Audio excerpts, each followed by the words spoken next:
Participei hoje pela manhã, senhor presidente, do seminário internacional sobre regimes de resolução do sistema financeiro brasileiro, promovido pelo Banco Central do Brasil. Na ocasião, afirmei que a potência do nosso sistema financeiro e a capacidade do governo do Brasil e do Banco Central brasileiro de responderem com firmeza e competência aos desafios impostos pela crise financeira internacional estão entre as razões da escolha do nosso país como sede para um debate tão importante como esse. Não é possível pensar a sociedade contemporânea sem reconhecer a importância do sistema financeiro. A saúde desse sistema, portanto, é fundamental para que os países criem as condições necessárias para se desenvolverem. Em minha intervenção, fiz questão de pontuar diversos aspectos ligados à estratégia do governo brasileiro para o enfrentamento da crise.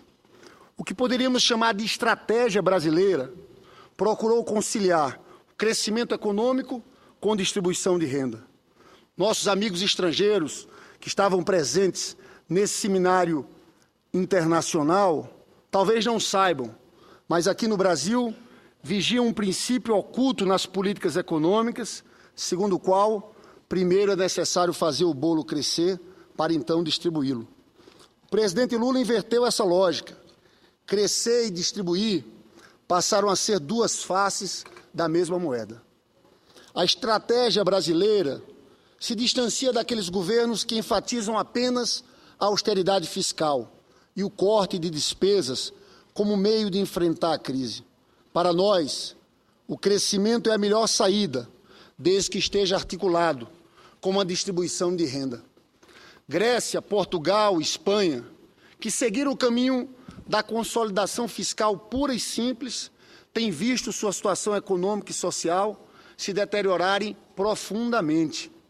A presidenta Dilma tem afirmado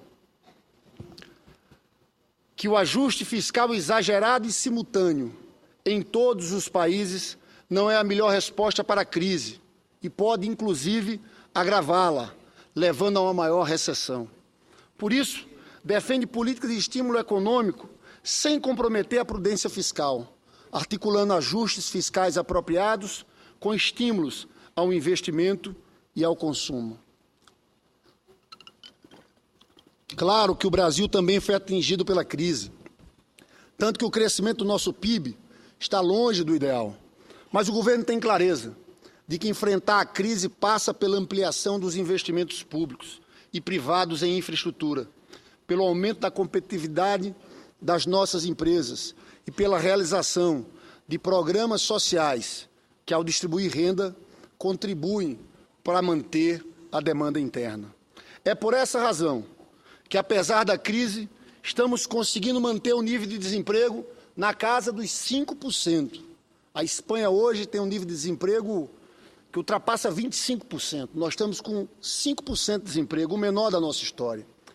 Estamos fazendo um imenso esforço para melhorar o ambiente competitivo das empresas brasileiras. Os investimentos do PAC, a prioridade conferida à educação e à inovação tecnológica, a drástica redução dos juros, a desoneração da folha de pagamento, os investimentos da ordem de 133 bilhões em rodovias e ferrovias e o ousado programa de modernização dos portos, com investimentos de mais de 54 bilhões, são exemplos disso. Some-se a isso a redução da tarifa de energia elétrica em 16% para as famílias e 28% para as empresas, obtido recentemente. A redução dos custos e o aumento da competitividade dos nossos produtos contribuirão para ampliar a participação do Brasil no comércio mundial. Como ressaltei, a busca pelo crescimento é acompanhada com igual compromisso com a inclusão social. Hoje há reconhecimento internacional de que temos as políticas sociais mais amplas e modernas do mundo. Dados de abril revelam que nos últimos 10 anos, 36 milhões de brasileiros deixaram a miséria e 40 milhões ascenderam à classe média. Esses números impressionantes foram obtidos graças aos programas de transferência de renda e à sólida política de estímulo ao emprego e de valorização do salário mínimo. Em uma década, criamos 19.300.000 empregos com carteira de trabalho assinada e tivemos ganhos reais substantivos em todas as faixas salariais. A simbiose entre crescimento e distribuição veio acompanhada de uma política rigorosa de estabilização monetária. Após quase 2 décadas de instabilidade macroeconômica e financeira e de inúmeros pacotes e planos de estabilização frustrados, foi possível, enfim, debelar a hiperinflação e reintroduzir no Brasil uma moeda com todas as suas funções. Mas, a despeito do grande e inegável sucesso alcançado com o lançamento da nova moeda, os anos que se seguiram à introdução do real mostraram que era necessário fazer muito mais. A economia brasileira continuava vulnerável. Crises em regiões distantes, como a dos tigres asiáticos e da Rússia, impactavam de forma intensa a nossa economia. A saída estava na construção e, principalmente, na consolidação de uma política macroeconômica completa, com ações consistentes no lado monetário, fiscal e externo. E foi isso que o Brasil fez nos últimos 10 anos. No lado fiscal, consolidou-se a cultura da responsabilidade. A dívida líquida do setor público, após alcançar 60% do PIB, iniciou uma trajetória de declínio e hoje está em 35,2% do PIB, bem abaixo da média mundial. A título de exemplo, nos Estados Unidos, a dívida líquida chega a 87,9%. No Reino Unido, 82,8%. Portugal, 111,6%. No Japão, 134%. No Brasil, 35,2% do PIB. Mesmo as oscilações do superávit primário para menos não prejudicaram nossas finanças. Aliás, aqui vale uma consideração. O resultado nominal, na minha avaliação, é um indicador muito mais adequado do que o superávit para a aferição da saúde das finanças públicas de um país. E aqui, se tomarmos em conta o resultado nominal, vemos que o nosso déficit nominal reduziu de 6,9% do PIB no segundo mandato do presidente Fernando Henrique para 2,6% no segundo mandato do presidente Lula. Em 2012, mesmo com um baixo PIB e a redução no ritmo do crescimento da arrecadação, o déficit ficou em 2,5%, e mesmo não tendo atingido a meta do superávit, o déficit continua numa trajetória descendente. Na comparação internacional, vemos que o déficit nominal da França, por exemplo, é de 4,6%, da Índia, 8,3%, Estados Unidos, 8,8%, Japão, 10,2%. Nosso, volto a falar, 2,5% em 2012. As finanças públicas, ao contrário do que dizem uns, portanto, estão saudáveis. No lado externo, adotamos uma política de câmbio flexível, que, na prática, constitui-se na primeira linha de defesa contra choques externos. Adotamos também uma política de acumulação de reservas, quando as condições de mercado permitem. Possuímos atualmente 375 bilhões de reservas internacionais. Passamos de uma situação de quase insolvência há pouco mais de 10 anos para o rol de países credores. Além disso, promovemos uma substituição do endividamento externo pelo interno, o que aumentou nossa capacidade de formulação de políticas econômicas e diminuiu a ingerência de organismos internacionais. O pagamento antecipado da dívida com o FMI é uma expressão disso. O presidente Lula sempre dizia que ele, mais do que ninguém, sabia do poder deletério da inflação no rendimento dos trabalhadores. Por isso, o combate à inflação deve ser uma luta permanente de todos. Hoje, apesar de todas as dificuldades, não hesitamos em afirmar que a inflação está sob controle. O vetor de preços tem alternado movimentos benignos e malignos, Preços que são determinados nos mercados internacionais se mostraram voláteis e choques climáticos se tornaram frequentes. Assim, a inflação que vem de fora e os choques de oferta têm posto uma postura de muita atenção para o Banco Central e o governo.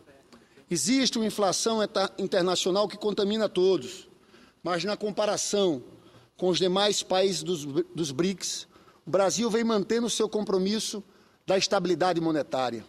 A inflação média no Brasil, no período 2003-2012, ou seja, nos últimos 10 anos, foi de 5,9%. A da Rússia, 9,9%. A da Índia, 7,7%. Da China, 3,1%. África do Sul, 5,4%. A média dos BRICS foi de 6,4%. À exceção de 2003, a inflação brasileira, nos últimos 9 anos, sempre se manteve nos limites estabelecidos pelo Conselho Monetário Nacional. O Banco Central Brasileiro e o Comitê de Política Monetária, Copom, galgaram uma credibilidade pouco vista na história do Brasil. Todos os agentes de mercado sabem que as decisões da entidade fiam-se em criteriosas análises técnicas. O Banco Central conquistou reputação e suas decisões têm credibilidade. Nesses 10 anos, a taxa básica de juros nunca foi descartada para assegurar que a inflação convergisse para o centro da meta. A meta da inflação é aferida no final de cada ano. É um erro falar em estouro da meta antes do ano terminar. Temos certeza que serão tomadas todas as medidas necessárias, tanto pelo Banco Central como pelas demais autoridades responsáveis pela política econômica para controlar a nossa inflação. Apesar dos avanços, temos clareza que os problemas estão longe de estar resolvidos. O rumo estratégico, porém, está traçado. Crescimento com inclusão social e gestão responsável e competente da economia. Promovendo as mudanças que forem necessárias para manter a inflação sob controle e estimular o emprego e a renda. O desenvolvimento econômico brasileiro deve ser também um desenvolvimento social. Os desafios pela frente são imensos. Temos que preservar as conquistas e avançar rumo ao desenvolvimento pleno. Para isso, precisamos organizar um espaço econômico competitivo. Além dos investimentos em infraestrutura, não podemos nos esquecer de que o aumento da produtividade depende de forma essencial da qualificação da mão de obra. Para isso, erradicada a pobreza extrema, nossa próxima obsessão deve ser a educação e a inovação tecnológica. Romper a barreira do acesso a todos os níveis de ensino e, mais que isso, assegurar qualidade e educação fundamental e média estarão no centro da agenda pública brasileira. Além disso, precisamos ampliar os investimentos públicos e privados em inovação, adensando as cadeias produtivas complexas e ricas em conhecimento. Somente com a educação de qualidade e inovação estaremos preparando o Brasil para a sociedade do conhecimento. Senador Lindbergh, concedo a parte aos... Antes do parte que Vossa Excelência está concedendo, queria fazer o registro. Se encontra nas nossas galerias alunos do curso de Direito da Faculdade Cenecista de Osório, Rio Grande do Sul. Sejam bem-vindos à nossa sessão. Quero também congratular com a presença dos estudantes de Direito. Senador Ataíde. Obrigado, senador Lindbergh, pela parte que me concede. Senador, sempre eu faço questão de ver os vossos discursos. Eles são muito recheados de conteúdo. E além destes conteúdos, Vossa Excelência tem uma facilidade de convencimento extraordinária. Que isso? Eu estou acompanhando o vosso discurso e ele traz números extraordinários. Mas eu gostaria, senador, de fazer algumas colocações, que eu percebo que Vossa Excelência faz aí algumas comparações entre o governo Lula e outros governos. Eu sei que é de seu conhecimento, Em 2002, a dívida interna do Brasil era de aproximadamente, da União, era aproximadamente de 641 bilhões de reais. Hoje, 11 anos depois, essa dívida já ultrapassou 2 trilhões de reais. Os números que Vossa Excelência tem colocado é extraordinário, me agrada bastante, mas tem o outro lado. Então veja só essa dívida interna nossa, de 641 para mais de 2 trilhões de reais. A folha de pagamento da União em 2002 era de aproximadamente 64 bilhões de reais. Hoje, 11 anos depois, ela já ultrapassou 213 bilhões de reais. Ou seja, o nosso país virou um verdadeiro cabide de emprego. Isso me preocupa muito, senador. A nossa balança comercial, ela está em queda livre, infelizmente, em queda livre. Eu venho da iniciativa privada, sou empresário. Percebo que as nossas indústrias, os nossos empresários, estão nesses últimos dias, nesses últimos meses, até nesse último ano, amargando prejuízos sucessivos. Graças a Deus, os nossos empresários ainda estão segurando este emprego. E Vossa Excelência colocou com muito conhecimento que, graças a Deus, nós não atingimos 6% de desemprego no país, enquanto a Espanha está batendo na casa dos 30%. Não é? Isso é muito bom, que não saiamos nunca desses 6%. Mas é muito preocupante, senador, porque com um PIB que se desenhou, que se desenha para esse ano e que aconteceu o ano passado, e com estas contas correntes nossa deste país elevadas, a tendência é desemprego. E esta é uma das minhas grandes preocupações que eu tenho aqui. Vossa Excelência falou sobre a mão de obra perfeitamente. Esse é um dos grandes gargalos do nosso país, do crescimento do nosso país. Enquanto não investir em educação, como o nosso brilhante senador Cristóvão sempre carrega essa bandeira, e não investir em mão de obra, nós estamos ainda, eu acabei de ver uma reportagem, que Florianópolis está importando mão de obra ainda. Não é possível, depois de 70 anos da criação do Sistema S, que está aí para essa finalidade, e depois do século XXI, nós ainda estamos a importar mão de obra. Então, essa é uma preocupação muito grande. O problema de logística nesse país é gravíssimo. Eu vejo senadores e senadoras vindo a essa tribuna falar do problema logístico desse país, que a nossa presidente, a presidente Dilma, tem que olhar isso com muito carinho, o problema da logística. E as reformas, por final, senador, enquanto esta casa, enquanto este parlamento não tomar a decisão de fazer as devidas reformas que esse país precisa, como reforma tributária, reforma previdenciária, a mãe de todas, a reforma política, eu tenho muito medo do futuro econômico do nosso país, econômico e financeiro do nosso país. Muito obrigado, senador. Senador Thaís, na verdade não dá para falar em números de dívidas em cima de números absolutos. Vossa Excelência fala em 600 bilhões, que subiu para 2 trilhões. E quanto foi o crescimento da economia nesse período? O que vale é justamente a relação da dívida comparada ao PIB. E justiça seja feita. No último ano do governo Fernando Henrique Cardoso, a relação dívida-PIB era de 60%. Caiu para 35%. A dívida é bem menor. Pode ter crescido em números absolutos. Mas isso não vale numa comparação depois de 10 anos. O que vale, e esse é um conceito utilizado internacionalmente, é a relação dívida-PIB. E a nossa hoje é uma das menores do mundo, 35%. Caiu do governo do vosso partido, o PSDB, de 60% para 35%. Resultado nominal, que é a soma de tudo, descontado pagamento com juros. No último ano do governo Fernando Henrique também, era 6,9% o déficit. Hoje, o déficit nosso caiu para 2,5%. Na Europa, o Tratado de Maastricht e a briga na Europa é para enquadrar os países em menos de 3%. Lá o acordo é 3%. Né? Se nós estivéssemos na Europa, no caso, nós estamos dentro daqueles padrões que os países querem chegar, com 2,5%. E eu falei aqui, eu acho que a gente tem que ter um compromisso no país com déficit nominal cadente. E eu acho que esse é mais importante, inclusive, que a discussão do superávit. Então, eu respondo dessa forma, mas agradeço a parte de Vossa Excelência.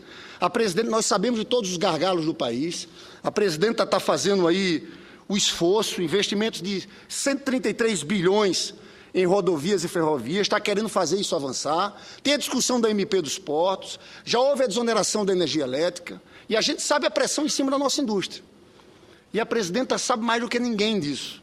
Lançou o Plano Brasil Maior, está tentando de todas as formas. A gente vive um momento de acirramento da competição global, mas eu quero agradecer a parte de Vossa Excelência e dizer que a gente está conseguindo. Essa taxa de desemprego de 5% é muito importante.